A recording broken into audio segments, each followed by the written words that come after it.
California, a beacon of progress and opportunity, casts a long shadow. Behind its sun-kissed facade lies a harsh reality within its prison walls. Thousands endure the weight of long-term incarceration.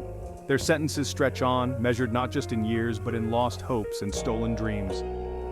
This is the story of California's forgotten souls, trapped in a system that resembles modern-day slavery. The term slavery evokes images of a bygone era, a dark chapter in human history. Yet within the very heart of California, the echoes of this injustice reverberate. Men and women stripped of their freedom toil for pennies. They are denied basic human rights and subjected to psychological torment. The parallels are undeniable, demanding our attention. This is not a tale of distant lands or forgotten times. This is the urgent plea of those imprisoned within a system that has lost its way. This is a call for justice, for reform, for a recognition of the inherent dignity that resides within every human being, regardless of their past mistakes.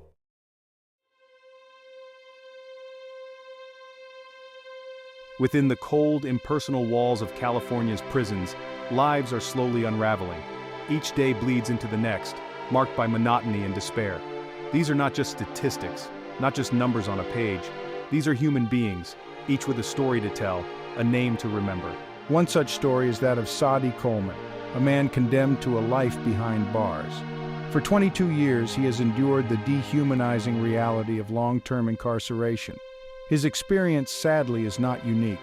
It is a stark reminder of the countless others who languish in a system that seems to prioritize punishment over rehabilitation. Their voices, often muffled by concrete and steel, struggle to be heard. Yet within their stories lies a truth that we can no longer ignore. A truth that exposes the failings of a system that perpetuates cycles of despair and denies second chances. The time to listen is now.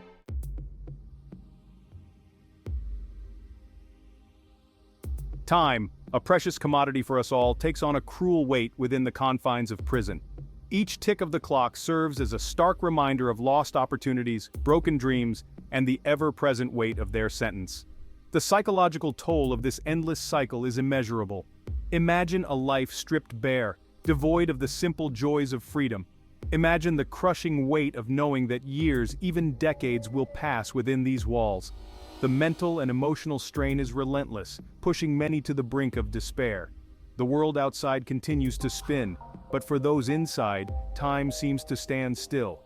This is the heavy burden they carry, a burden made even heavier by the knowledge that their suffering is often unseen, their voices unheard, their humanity forgotten.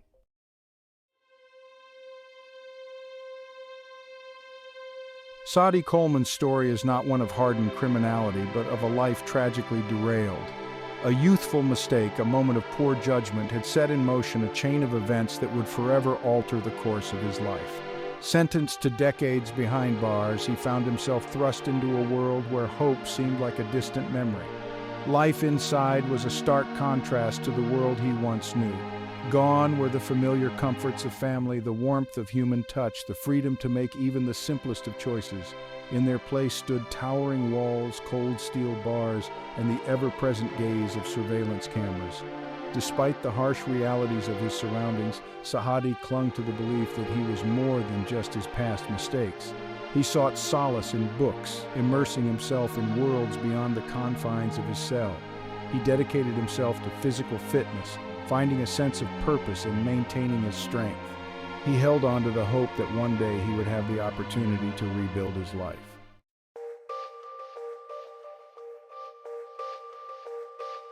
One of the most insidious punishments within the prison system is not the deprivation of physical freedom, but the systematic erosion of the human spirit through isolation. Cut off from loved ones, deprived of meaningful social interaction, incarcerated individuals like Sadi face a daily battle against loneliness and despair. The absence of human touch, of genuine connection, weighs heavily on the soul. Conversations through thick glass partitions, monitored phone calls limited to a few precious minutes, and infrequent visits from loved ones become lifelines to the outside world.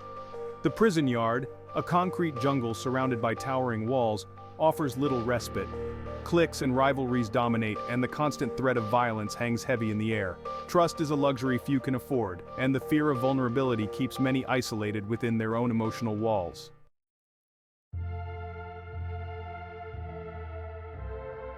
Before his incarceration, Saadi dared to dream. He envisioned a future filled with family, a stable career, and the opportunity to contribute to his community. But within the confines of the prison system, such aspirations seemed like distant stars, their light flickering faintly in the darkness. The lack of access to quality education and vocational training further extinguished the flames of hope. While some programs existed, they were often underfunded, overcrowded, or focused on menial tasks that offered little prospect for a brighter future. The message was clear: society had deemed them unfit for anything more than a life of servitude. The weight of this judgment bore down on them, crushing their spirits and extinguishing their dreams. Yet even in the face of such adversity, the human spirit finds ways to endure, to hope against hope for a brighter tomorrow.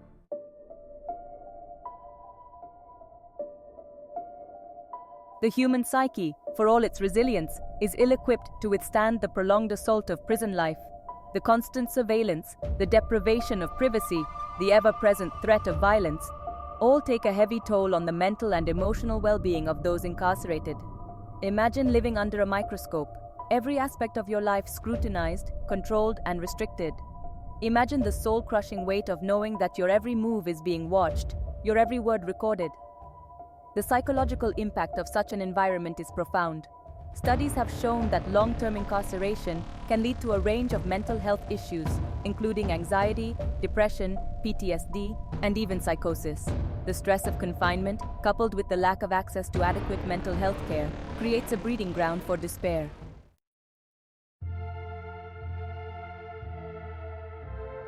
Many individuals enter the prison system carrying the weight of past traumas. Childhood abuse, exposure to violence, and poverty have left their marks, often manifesting as mental health challenges. Yet, instead of receiving the care and support they desperately need, they encounter a system that often exacerbates their wounds. The harsh realities of prison life, the constant threat of violence, the lack of empathy or compassion, can trigger past traumas, sending individuals spiraling into a cycle of despair.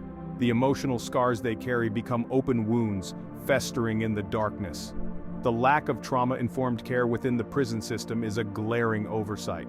Instead of addressing the root causes of their suffering, the system often resorts to punishment and isolation, further traumatizing individuals who are already struggling.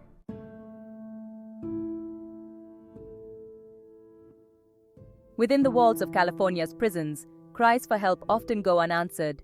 The mental health crisis unfolding behind bars is met with indifference, neglect, and a chronic shortage of resources. The human cost of this systemic failure is immeasurable. Incarcerated individuals seeking mental health care face insurmountable obstacles. Long wait lists, inadequate staffing, and a lack of qualified mental health professionals create a system that is ill-equipped to meet the needs of those it purports to serve. The consequences of this neglect are dire. Untreated mental illness can lead to self-harm, suicide attempts, and violent outbursts, further perpetuating a cycle of despair within the prison walls. The human cost of this crisis extends far beyond the individuals themselves, impacting families, communities, and society as a whole.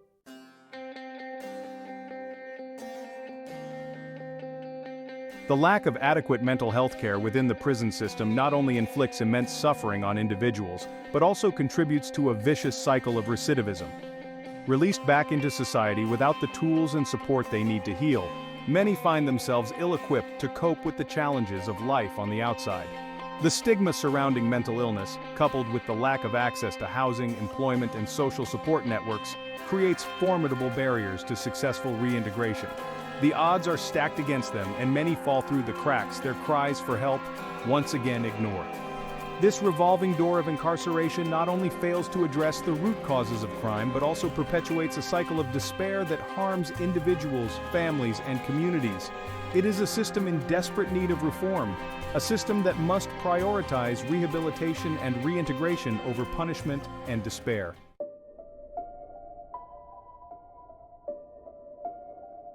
Hidden behind the imposing walls of California's prisons lies a system of labor that bears an unsettling resemblance to a bygone era.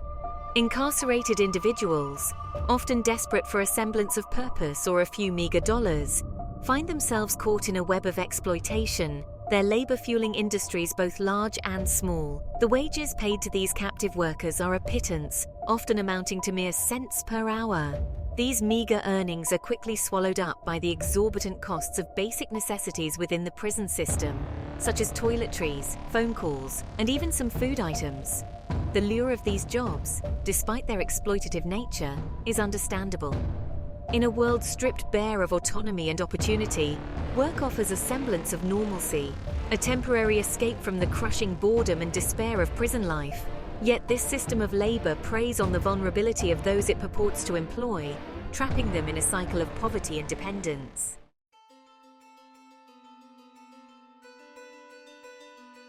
The exploitation of prison labor is not merely a moral failing, but a deeply rooted systemic issue with its roots in the very fabric of American history. The 13th Amendment, while abolishing slavery and involuntary servitude, carved out a glaring exception, except as a punishment for crime whereof the party shall have been duly convicted.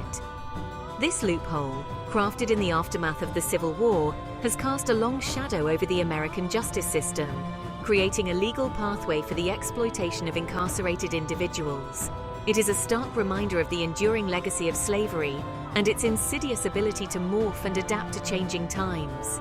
The parallels between the forced labor of incarcerated individuals and the horrors of chattel slavery are undeniable. Both systems rely on the coercion and control of a captive workforce, denying them basic human rights and economic justice. It is a stain on the conscience of a nation that prides itself on freedom and justice for all.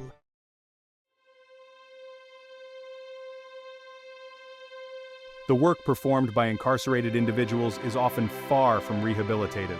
From menial tasks like laundry and kitchen duty to more physically demanding jobs in agriculture or manufacturing, these laborers are denied the opportunity to learn valuable skills or prepare for a future beyond the prison walls. The conditions under which they toil are often harsh and unforgiving. Exposure to hazardous materials, inadequate safety protocols, and grueling work schedules are commonplace. Yet complaints are often met with indifference or retaliation, as those in power hold the keys to their freedom.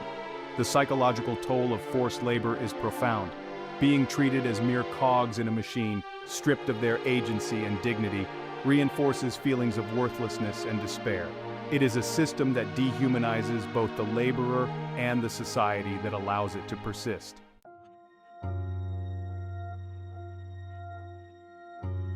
The grim reality of California's prison system stands in stark contrast to the state's image as a beacon of progress and justice.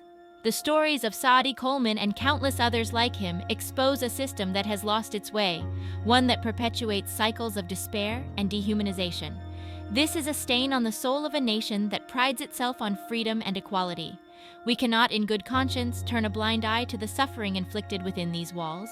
The exploitation of prison labor, the denial of basic human rights, the psychological torment inflicted upon those deemed unfit for society, these are not mere policy issues but moral imperatives that demand our urgent attention.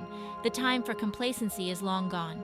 We must confront the uncomfortable truth that our current system of mass incarceration has failed to live up to its promise of rehabilitation and redemption. Instead, it has created a vast underclass trapped in a cycle of poverty, despair, and recidivism.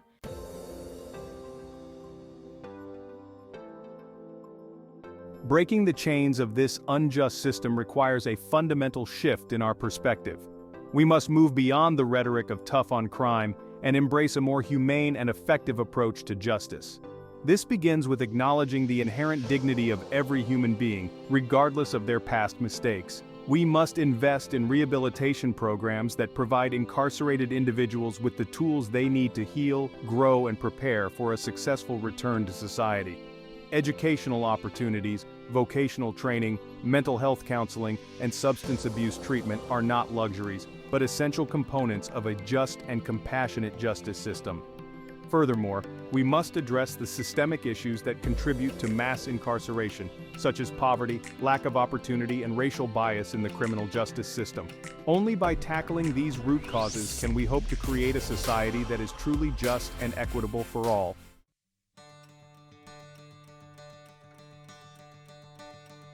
The journey from incarceration to reintegration is fraught with challenges.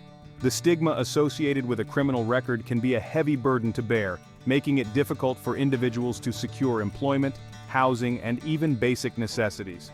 We must work to dismantle these barriers and create pathways for returning citizens to rebuild their lives. This requires a collective effort from policymakers, employers, community organizations, and individuals. We must challenge our own biases and recognize that those who have served their time deserve a second chance. By offering support and opportunity, we not only empower individuals to transform their lives, but also strengthen our communities as a whole. The restoration of voting rights, access to affordable housing, and fair chance employment policies are just a few examples of concrete steps we can take to support returning citizens. By investing in their success, we invest in the success of our communities and our nation.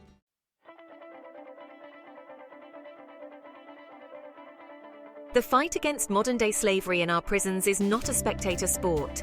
It demands the active engagement of every citizen who believes in justice and human dignity. We must move beyond apathy and complacency and raise our voices in unison to demand change. Educate yourself about the realities of the prison system and the systemic issues that contribute to mass incarceration. Connect with organizations working to reform the criminal justice system and support their efforts through volunteering, donations, or simply spreading awareness. Contact your elected officials and urge them to support legislation that promotes rehabilitation, reduces mass incarceration, and ends the exploitation of prison labor. Remember, our elected officials work for us, and our voices have power when we use them collectively.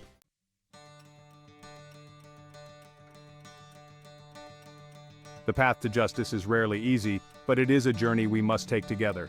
By shining a light on the injustices within our prison system, by amplifying the voices of those who have been silenced for too long, and by working tirelessly for reform, we can create a brighter dawn for all. Let us not allow the chains of apathy and indifference to bind us any longer.